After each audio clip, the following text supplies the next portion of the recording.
Hello, everyone. Thank you for joining us again here at lanksports.com for the LL League Insider Weekly Football Preview Show. I'm online sports editor Keith Schweigert. Alongside me, our answer to ESPN's Chris Mortensen, Jeff Reinhart, the local football leader. We're going to be taking you through the first 3 weeks of the season, giving a little review of where we're at as we head into the section races. Jeff, we had our preseason picks in the print football edition.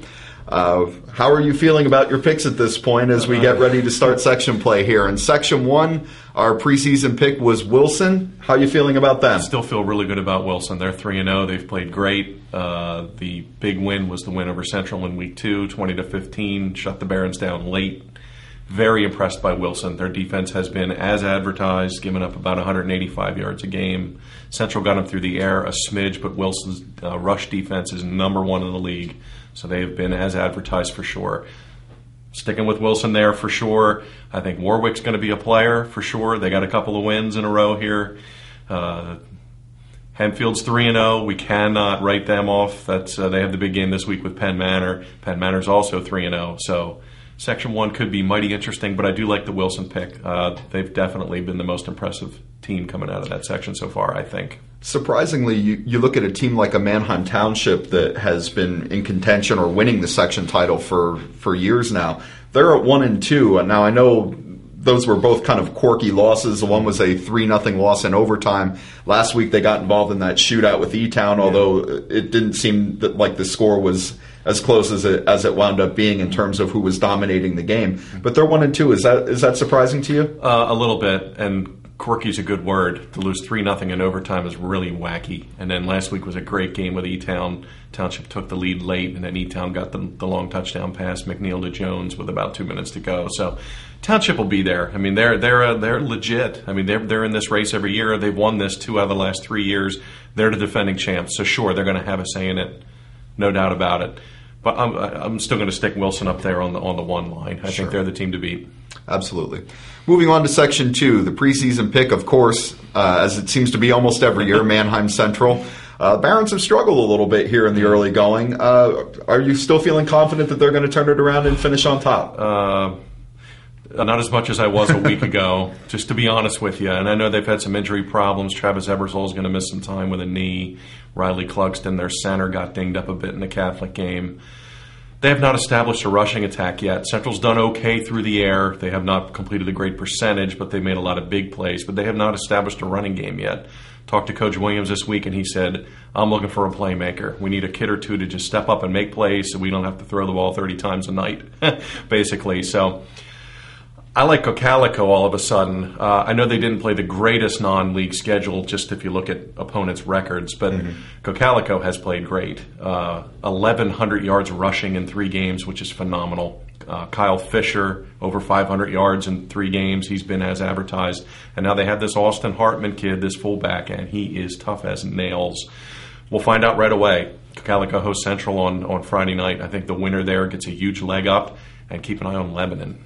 Lebanon also 3-0. What about last year's section co-champs? We have Solanco and Elizabethtown. They're going at it on Saturday. I know you've been impressed with E-Town so far in the early going. Do you see either of them being a factor? Definitely. I really like E-Town. Did their game with Township last week. They were really impressive. I know E-Town lost a ton of kids from last year, but they have snapped back, smash mouth, grind it out. Love those kind of guys in the trenches. Shane Rosenberry, Conrad Heisey. Really like Kyle McNeil, the quarterback, the senior quarterback. Very poised, throws a great ball. They have Solanco Saturday night, so I think the winner there will definitely be in the race for the long haul. I really like E-Town. I really like Cocalico. I really like Lebanon for some sneaky reason. And you know the Barons are going to be there in the end somehow, some way. And I said this coming into this season. Section 2 will be the best race this year.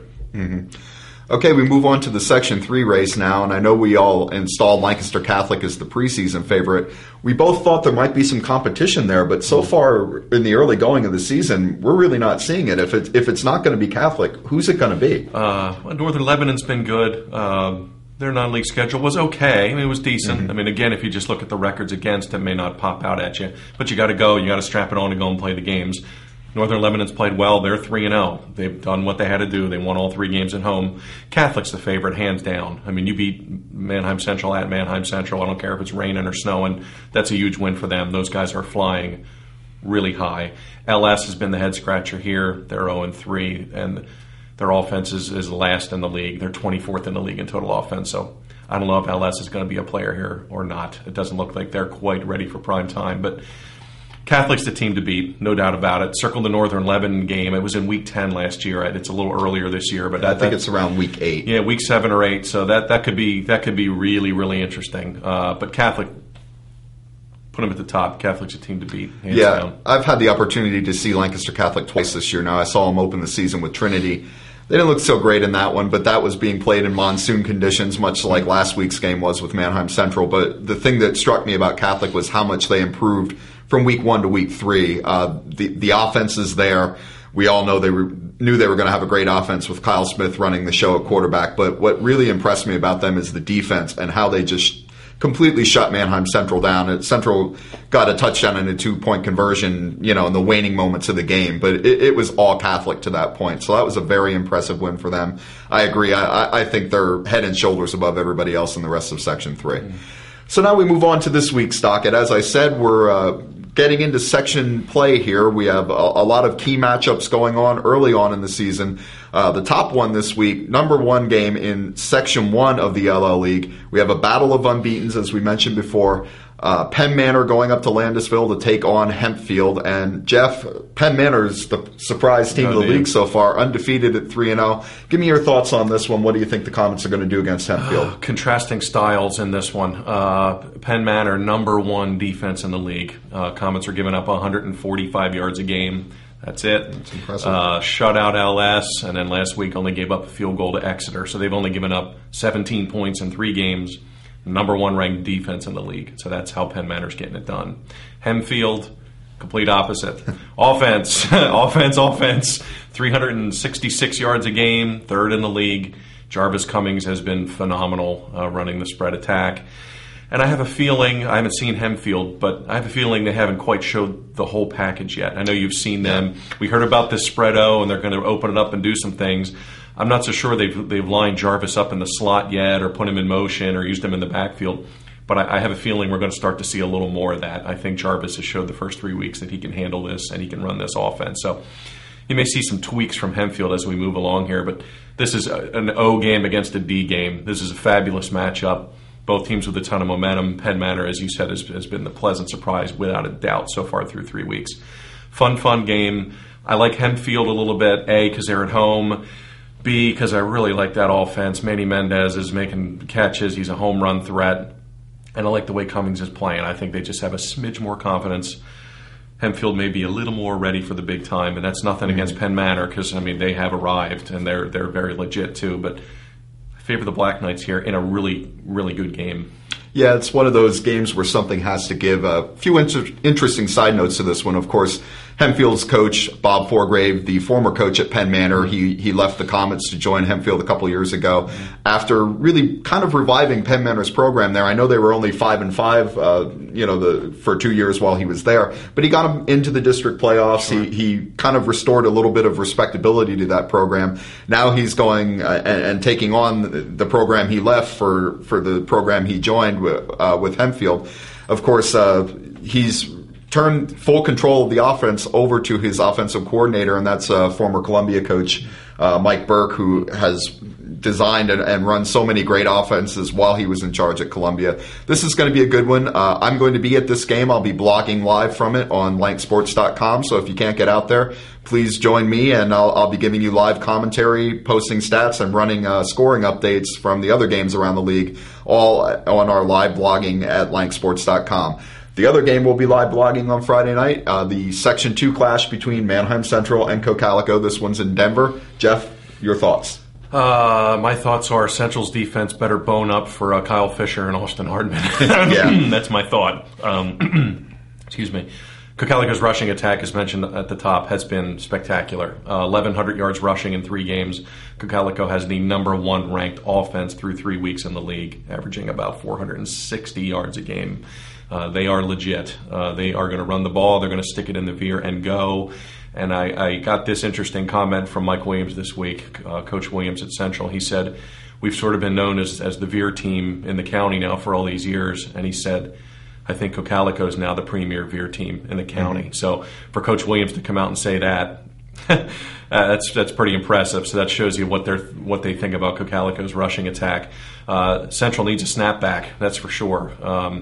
I know they're coming off 2 losses. I know those losses are to Wilson and Catholic, which are certainly no slouches. But Barons thought they were going to be in this, and this is their chance here to wipe it clean, be 0-0, and kind of make a statement here. They do have to go on the road, play on grass at Cocalico. I think it's a tight game. I think it's a good game. I like Cocalico. I think it's their shot here to really put a stamp on it and say, we're here, this 3-0 is legit, and we're going to be in this race. If somebody's going to bump off Central, now's the time to do it. They're ripe. So, like the Eagles here a little bit. Yeah, I'm going to go with the Eagles as well. I had the chance to see Manheim Central last week. I know they're a good team. I know they're better than the record indicates because the losses, as you pointed out, were to 2 very good programs. But their defense is going to be tested. I mean, Lancaster Catholic was able to do pretty much what it wanted in the rain last week against Central's defense. They're going to be challenged by Cocalico. I just think the Eagles have it going on, and I'm liking them. Also, I didn't give a pick for my first game. I'm going Hempfield as well. Okay. Third game on the docket, another one of our spotlight games. Jeff, another one that you're going to be blogging live from. This is a Saturday night special. We have Elizabethtown going to Solanco to take on the Golden Mules in a battle of last year's section co-champions. Jeff, what do you think about this one? Interesting. Solanco Fair, don't forget. That's why this game is Saturday night. Don't miss that. I'm looking forward to this game. Wow. Defending section champs meeting right out of the chute in week 1. That's fun. So one of these guys is going to get an early leg up. Sort of contrasting styles. E-Town's offense has been moving the ball about 360 yards a game. Kyle McNeil playing really well. Great comeback last week over Township, so they've been getting it done offensively. Solanco's really been good in the trenches. They're playing some smash mouth ball. They're coming off a shutout. They beat Oxford on Monday night. Don't forget, that was 25-0. So Solanco's D is only giving up about 160 yards a game. So that's how the Mules are getting it done. And they will be tested with this offense because you know the wing T's coming. You know that Rosenberry and Heisey are coming between the tackles, and you know Mitch Weidman's going to try to get outside. But E-Town has this element now with McNeil who can really deliver the deep ball, and he and Jeremy Jones have a really good thing going on right now. So I like E-Town here a little bit. They beat up on Solanco pretty good last year, 40-7. I think they'll remember that. I like E-Town here. I know it's on the road, and I know Solanco will be a little jacked because it's their first home game, and they're playing on some new turf and under some new lights there in Solanco, but I just like the way E-Town's going right now. I really do. Yeah, I'm going to go E-Town as well, just because I think both teams are 2-1, but I think E-Town's played a bit tougher of a schedule than Solanco did. Yeah, agreed. And I like, what I've seen and heard about their offense. I think they're really going to be able to move the ball. I'm going E-Town on this one. So now we get to the rapid fire portion of our show. We're going to go down each section. I'll give you the game. You give me the pick. Starting with section 1, we have Cedar Crest going to Warwick. Cedar Crest snapped an 8-game losing streak last week, but I like Warwick's offense, 350 yards a game, and Eric Resch is the man. I'll take the Warriors. Absolutely. I'm going Warriors as well. Second game, Manheim Township going to Reading. Township is fired up. They're ready to just destroy somebody after these 2 weeks. Reading had -5 yards total last week against Governor Mifflin. Ouch. I'll take the Streaks. Yeah, Reading is 1-2. They beat Pottsville 2 weeks ago. That may be one of the few wins they get this year. I got to go Township on that one. And the third and final game in Section 1, we have McCaskey going to Section 1 favorite Wilson. McCaskey improved a smidge last week, only lost 14-0 to Coatesville. Feeling a little better, but Wilson's defense is incredibly gnarly. Bulldogs 4-0. Bulldogs, I think they're going to win this one pretty convincingly. Moving on to Section 2, we have Ephrata, who is winless on the season, going to visit Lebanon at 3-0. Stat of the week, Ephrata has given up the most passing yards in the league. Lebanon has the most passing yards in the league. Duck. Yeah. Take the Cedars. Yeah, I got to go Cedars in a romp. Garden Spot, 2-1, going to Conestoga Valley, who is looking for their first win. Very quietly under the radar, Garden Spot is one of my fun surprise teams here. I think they will definitely be in this race until it's over. CV's lost 10 in a row. I like the Spartans. Yeah, Garden Spot's my sleeper pick in Section 2. I think they're going to be a surprisingly tough contender there. I'm going Spartans as well.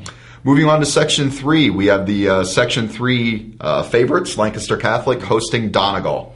Donegal's been shut out in 2 of its first 3 games. That's not a good sign going against Catholic's defense. Crusaders start their march to the title. Catholic. Yeah, Catholic coming off that big Mannheim Central win. I think they're going to maintain that momentum. I'm going Catholic as well.